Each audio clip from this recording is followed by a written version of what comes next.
Hello everyone, again welcome back. जैसा कि आपको पता होगा, ABMU BSc nursing entrance exam 2025 and 2026। ठीक है, तो आज हम इसके बारे में बात करने वाले हैं क्योंकि अब आपके पास टाइम कितना बचा हुआ है। आज डेट है 21 ऑफ अप्रैल है। ठीक है, 21 ऑफ अप्रैल है। ठीक है, एग्जाम कब है आपका? 21 ऑफ मई को है। ठीक है, आपका एग्जाम कब है? 21 ऑफ मई को। लगभग अगर देखें हम तो आज को इंक्लूड करके 30 डेज, मतलब 30 डेज मतलब एग्जाम ही है, बट इसको इस दिन को हम इंक्लूड नहीं करते। आपको आज को इंक्लूड करके 29 डेज बचे हुए हैं। ठीक है, अब यहाँ से क्या करना है, मैंने ऑलरेडी एक बार इस पे बात करी थी। मतलब आपको क्या करना है, लगभग 30 डेज में क्या करना है, पूरा सिलेबस को कंप्लीट करना है, उसके बाद फिर क्वेश्चन प्रैक्टिस करना है। बट अभी 30 डेज मान के चलो, 29 डेज बचे हुए हैं। लेकिन अब क्या करोगे आप? ठीक है, क्योंकि बहुत सारे स्टूडेंट ऐसे होंगे जो अभी अपेयरेंस में दे रहे होंगे एग्जाम, और बहुत सारे ऐसे स्टूडेंट हो जो नीट का एग्जाम दे रहे होंगे।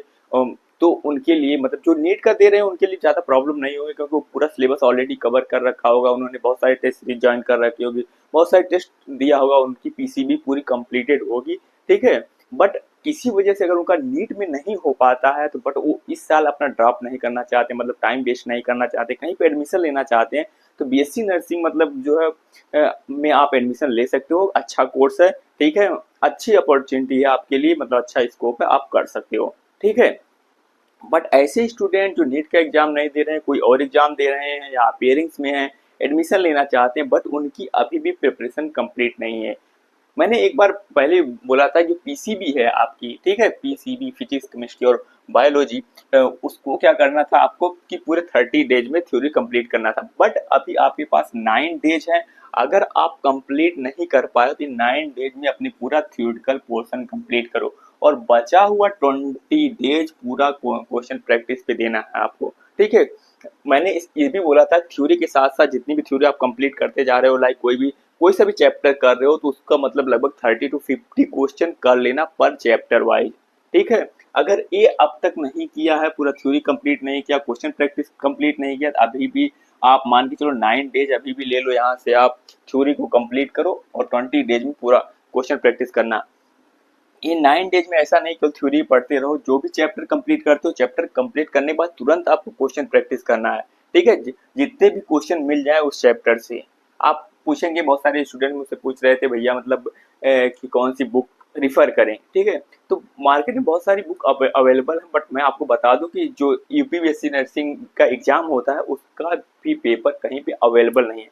लास्ट ईयर क्या हुआ था, कुछ स्टूडेंट जो है पेपर लेके घर चले गए थे क्योंकि एग्जामिनर को पता नहीं था। ठीक है, तो उससे कुछ लोगों को लास्ट ईयर का पेपर मिल गया था। तो वो एक अलग चीज है। बट क्या है कि कभी भी जो है यूनिवर्सिटी जो है एग्जाम होने के तुरंत बाद पेपर वापस ले लेती है, तो मेमोरी बेस्ड क्वेश्चन पेपर ही रहते हैं। और बहुत सारी जो बुक मैंने देखी है अब तक, मैंने भी कुछ बुक मंगवा रखी है, मतलब देखने के लिए कि किस टाइप के क्वेश्चन पेपर लोग अपनी बुक में देते हैं, बट वो बहुत ज़्यादा अप लेवल का है। मैं बार बार ही कहता आ रहा हूँ कि इस एग्जाम का पेपर का लेवल बहुत ही लो होता है, इजी क्वेश्चन पेपर आते हैं। अगर बायोलॉजी की बात करें तो बहुत ही इजी क्वेश्चन आते हैं, एनसीईआरटी की लाइन से क्वेश्चन आते हैं। वैसे तो नीट में भी एनसीईआरटी के लाइन से आता है क्वेश्चन, बट वो थोड़ा तो घुमा के क्वेश्चन आता है। ठीक है, बट इसमें वैसा नहीं होता, एकदम इजीली पूछा होता है, जो पूछा होता है हाँ वही ऑप्शन होता है। ठीक है, इजिली। और फिजिक्स केमिस्ट्री की अगर मैं बात करूँ तो उसमें थ्योरी बेस्ड क्वेश्चन ज़्यादा रहते हैं। अगर न्यूमेरिकल आता भी है तो फार्मूला बेस्ड होता है, डायरेक्ट आप फार्मूले पे रखो, क्वेश्चन तुरंत हो जाता है। ठीक है, तो आपको अभी भी कंप्लीट नहीं कर पाए हो तो आप मतलब 9 डेज, 15 डेज ले लो यार, मतलब 5 मई तक कंप्लीट करो थ्योरी, और ज़्यादा से ज़्यादा क्वेश्चन प्रैक्टिस करो। क्योंकि पता है आपको, मैं अगर गवर्नमेंट सीट की बात करूँ, टोटल इसमें यूपी जो आपका सीनेट एग्जाम है, इसमें गवर्नमेंट सीट की बात करूँ तो अप्रोक्सीमेट आपकी 1400 जो है सीट है गवर्नमेंट, केवल पूरे यूपी में।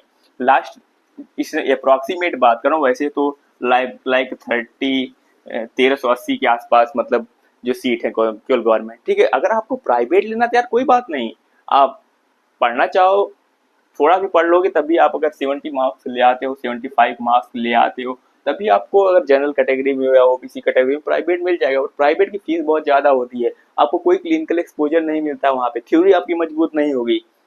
कुछ लोगों को ऐसा लगता है कि मतलब प्राइवेट में जो थ्योरी मजबूत होती है और गवर्नमेंट कॉलेजों को क्या होता है उनका क्लिनिकल जो एक्सपोजर अच्छा होता है। मैं बता दूं, मुझे एक अंकल मिले थे अभी जल्दी, हमारी जो ड्यूटी चल रही कम्युनिटी में, वो बोल रहे थे कि मेरा बच्चा मतलब अब मैं हम आगरा में, तो किसी आगरा के कॉलेज का नाम ले रहे थे वो, कि उनकी जो थ्योरी बहुत मजबूत है, बस वो अलग गलत फैमिली में जी रहे हैं। ठीक है, मैं एक केस सिनेरियो बताता हूँ आपको।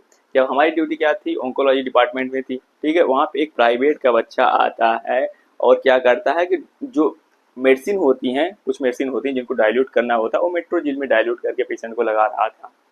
आप कैसे बोल दो उनका क्लिनिकल अच्छा है या फिर उनका थ्योरिटिकल पोर्शन अच्छा है, तुमको पता ही नहीं कि इसमें क्या डाइल्यूट करना है। इसलिए मैं कह रहा हूँ अगर अभी भी टाइम है, सीटें कितनी है, बहुत कम है। और लास्ट ईयर का मैं कट ऑफ बता दूं, क्योंकि अभी इस बार एग्जाम का पैटर्न थोड़ा सा चेंज हुआ। लास्ट टाइम क्या था, पहले 200 एमसीक्यू आते थे, टोटल टाइम कितना मिलता था, 200 मिनट मिलते थे। ठीक है, अब क्या हुआ है, इन्होंने क्या करा है, 120 क्वेश्चन कर दिए, 120 मिनट आपको देंगे। ठीक है, पूरा क्वेश्चन पेपर कंप्लीट करने के लिए हर सब्जेक्ट से क्या है 20-20 क्वेश्चन आएंगे। ठीक है, पहले क्या था 40-40 आता था, तो लास्ट टाइम जो 200 में 188 कट ऑफ गई थी। ठीक है, 188 हाईएस्ट गई थी। और लोएस्ट अगर मैं बात करूं ओबीसी जर्नल की, तो लास्ट थी 150 148 थी। ठीक है, इतना कट ऑफ था लास्ट बार। ठीक है, बट अब की बार इन्होंने पैटर्न चेंज करा है, 120 करा, तो मुझे लगता है कि आपका जो कट ऑफ है इसके बीच में रहने वाला है। ठीक है, क्योंकि थोड़ा सा चेंज हुआ पैटर्न, क्वेश्चन भी इजी आते हैं, तो इसके बीच रहने वाला है कट ऑफ। अगर गवर्नमेंट सीट चाहिए तो आपको बहुत ज़्यादा एक्स्ट्रा एफर्ट लगाने पड़ेंगे, क्योंकि हर साल ईयर वाइज ईयर इसका जो है थोड़ा सा टफ होता जा रहा है। तो अभी से अभी भी टाइम है, थोड़ा सा आप पढ़ नहीं रहे हो तो पढ़ लो अच्छे से। और इसमें जो नर्सिंग एप्टीट्यूड के क्वेश्चन आते हैं बहुत ज़्यादा इजी आते हैं, मैं ऑलरेडी बता चुका हूँ, और बहुत सारे क्वेश्चन पेपर मैंने खुद सॉल्व करवा रखे हैं। आप प्ले लिस्ट जाके चेक करोगे तो वहाँ पे बहुत सारे क्वेश्चन पेपर आपको मिल जाएंगे। ठीक है, आप वहां से जाके प्रिपेयर कर सकते हो, देख सकते हो किस टाइप क्वेश्चन पेपर आते हैं। मैंने बहुत सारे लोगों का देखा, बहुत सारे बड़े बड़े यूट्यूबर है, बहुत ज्यादा टफ टफ क्वेश्चन करवा रहे हैं। मैंने कुछ बुक अब की बात भी मंगवाई है, देखा मैंने बहुत ऐसे क्वेश्चन, इररिलेवेंट क्वेश्चन वो लोग करवा रहे हैं जो आपके मतलब के ही नहीं है। ठीक है, ऐसे नर्सिंग एप्टीट्यूड के क्वेश्चन जो आप जो है नॉसेट दे रहे हो या कोई और नर्सिंग एग्जाम दे रहे हो, उसमें जो नर्सिंग एप्टीट्यूड के क्वेश्चन आते हैं, वो क्वेश्चन इन लोगों ने अपनी बुक में दे रखा है, तो उसका कोई मतलब नहीं है यार। पता है नर्सिंग एप्टीट्यूड हमारी जो फंडामेंटल नर्सिंग फाउंडेशन है, उसमें क्या होता है, फर्स्ट सेमेस्टर आप सेकंड सेमेस्टर में एडमिशन लोगे तो आपको मिलेगा, उसमें कुछ वाइटल साइंस है, कुछ हॉस्पिटल सिंबल्स हैं, मतलब कितने ईयर में मेरा क्वेश्चन लास्ट टाइम जब मैंने दिया था उसमें पूछा था बीएससी नर्सिंग कितने ईयर का होता है, थ्योरेटिकल क्वेश्चन कितने टाइम का होता है, इंटर्नशिप कितने टाइम की होती है। इस टाइप के क्वेश्चन आते हैं यार, बहुत इजी इजी क्वेश्चन आते हैं। ये लोग जो इतने मतलब बहुत ज्यादा टफ टफ क्वेश्चन करवा रहे हैं, ऐसे क्वेश्चन कभी भी नहीं आते हैं, ना कभी आएंगे, क्योंकि ये एग्जाम किसी को पता नहीं है ना अभी कि नर्सिंग एप्टीट्यूड मतलब किस टाइप के होते हैं। स्टूडेंट ने अभी पढ़ा नहीं, बस थोड़ा बहुत हॉस्पिटल के बारे में अगर जानता है तो वो हमारी जो यूनिवर्सिटी वो जानना चाहती कुछ हॉस्पिटल के बारे में जानता है या नहीं जानता है, नर्सिंग रिलेटेड कुछ चीजें जानता है या नहीं जानता है। ये नहीं कि आप बहुत सारे क्वेश्चन दिए जा रहे हो जो हमारे जॉब के लिए आते हैं, तो यार वो बहुत गलत बात है। ठीक है, नर्सिंग एप्टीट्यूड के पहले क्वेश्चन कितने थे, 40 थे, अभी क्या है 20 हो गया। ये मोस्ट स्कोरिंग सब्जेक्ट है। नीट के स्टूडेंट जो अभी फॉर्म फिल किया होगा उन लोगों ने, अगर वो एग्जाम देना चाहते तो उनके लिए क्या है, केवल नर्सिंग एप्टीट्यूड ही कवर करना है और वो 10 दिन में आराम से कवर हो जाती है। 10 क्या नहीं, 4-5 दिन अच्छे से पढ़ लो यार, नर्सिंग एप्टीट्यूड कवर हो जाती है। ठीक है, मैंने भी यही करा था, बस 3-4 बार पढ़ लिया था, बस हो गया था इजिली। ठीक है, और आपको ये हो गया। और इसके बाद इंग्लिश है, इंग्लिश आपके 20 को क्वेश्चन इस बार आने वाले हैं। वो क्या होता है, कॉम्प्रिहेंसिव इंग्लिश है आपका, पूरा इंटरमीडिएट होता है। ठीक है, उसी के बेस पे है और ज्यादा टफ नहीं आती है, बहुत ज्यादा इजी आती है। ठीक है, तो आप अभी तक कंप्लीट नहीं किए हो तो यार कर लो कंप्लीट, नहीं तो बाद में दिक्कत होगी, क्योंकि जो है प्राइवेट की फीस भी बहुत ज्यादा है और उसका एक्सपोजर भी बहुत कम मिलता है। बस हाँ कहने के लिए हाँ डिग्री मिल जाएगी तुमको, अगर कुछ सीखना है तो आपको गवर्नमेंट कॉलेज में आना पड़ेगा। ठीक है, आगे जाना अगर लाइफ में आपको गवर्नमेंट कॉलेज में ही आना पड़ेगा। और गवर्नमेंट की सीटें कितनी है देख सकते हो आप, 1400 के आसपास है, 1400 सीटें हैं केवल पूरे यूपी में। अगर इस बार कुछ बढ़ जाती है तो अलग बात है। ठीक है, तो इतनी कम सीटों के लिए बहुत सारे स्टूडेंट जो एग्जाम देते हैं। ठीक है, तो क्या होता है कि आपको लास्ट टाइम क्या बहुत सारे स्टूडेंट थे जिनके अच्छे मार्क्स थे पर उनको सीट नहीं मिली। खास करके जर्नल और ओबीसी वालों बच्चों को ज़्यादा मतलब मेहनत करने की ज़रूरत है। ठीक है, मतलब एससी और एसटी के स्टूडेंट जिनको 70 मुझे लगता है 70 मार्क्स अगर लाए तो उनको आराम से इजीली पूरा मिल जाएगा गवर्नमेंट सीट। ठीक है, ये कुछ इन्फॉर्मेशन की बात है। लास्ट 29 डेज बचे हुए हैं, जितना एफर्ट लगा सकते हो लगा लो। अगर एग्जाम पोस्टपोन नहीं होता है तो मे बी अगर गलती से एक आध वीक पोस्टपोन हो जाता तो अलग बात है। और आपको पता ही होगा 28 ऑफ अप्रैल लास्ट डेट है एप्लीकेशन फॉर्म फिल करने की। जो स्टूडेंट अभी तक फॉर्म फिल नहीं कर पाए फिल कर लो जल्दी से। ठीक है, तो ये कुछ इन्फॉर्मेशन थी। अगर कोई भी डाउट हो तो आप डायरेक्टली कमेंट करके पूछ सकते हो। डिस्क्रिप्शन में आपको टेलीग्राम चैनल का लिंक मिल जाएगा, डिस्कशन ग्रुप का, उसको ज्वाइन कर लो। उसमें मैंने बहुत सारे जो है क्या करता है, जो मैं पीपीटी सॉल्व करवाता हूँ वहाँ पे क्वेश्चन पेपर डाल देते हैं हम। ठीक है, तो वहाँ से आप जाके क्वेश्चन देख सकते हो किस टाइप के क्वेश्चन पेपर आते हैं। ठीक है, और मैंने already physics, chemistry, biology, nursing aptitude के क्वेश्चन जो ऑलरेडी नर्सिंग एप्टीट्यूड के बहुत सारे सॉल्व करवा रखे हैं मैंने, और बायोलॉजी के 12th पूरा कवर कर दिया है। ठीक है, 11th भी लगभग कवर ही कर दिया है। ठीक है, और फिजिक्स केमिस्ट्री ऑलरेडी कवर कर रहे हैं। तो आप वहां से जाके देख सकते हैं किस टाइप के क्वेश्चन पेपर आते हैं। बहुत ज्यादा टफ करने की जरूरत नहीं है। ठीक है, अगर बुक की बात करें तो कोई सी भी बुक ले लो। ठीक है, अगर बहुत ज्यादा थोड़ा एक्स्ट्रा करना चाहते हो तो कोई 10 ईयर की नीट की प्रीवियस ईयर ले लो। ठीक है, उसमें से जो इजी इजी क्वेश्चन मिलते हैं, बहुत ज्यादा टफ नहीं जाना, जो इजी इजी क्वेश्चन मिलते हैं उसमें एक एमटीजी की आती है। ठीक है, एमटीजी ले लो। उसमें क्या होता है, फर्स्ट वैल्यूम और सेकंड वैल्यूम कर सकते हो उसका, या फर्स्ट वैल्यूम कर सकते हो, लेवल 1 कर सकते हो केवल उसका।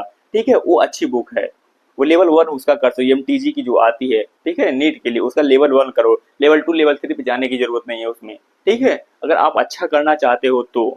ठीक है, ये कुछ इन्फॉर्मेशन थी। ठीक है, अगर कोई भी डाउट हो डायरेक्टली कमेंट करके पूछ सकते हो। टेलीग्राम चैनल ज्वाइन कर लो, वहां से मुझे पूछ सकते हो। मैं पूरा मतलब आपको एडमिशन से लेके मतलब जब भी आपका एग्जाम कंप्लीट हो जाएगा उसके बाद फिर पूरी काउंसलिंग में गाइड करने वाला हूँ। उसके बाद एडमिशन ले लोगे तो आप मेरी प्लेलिस्ट चेक करना। हम ऑलरेडी बीएससी नर्सिंग के स्टूडेंट को भी गाइड कर रहे हैं।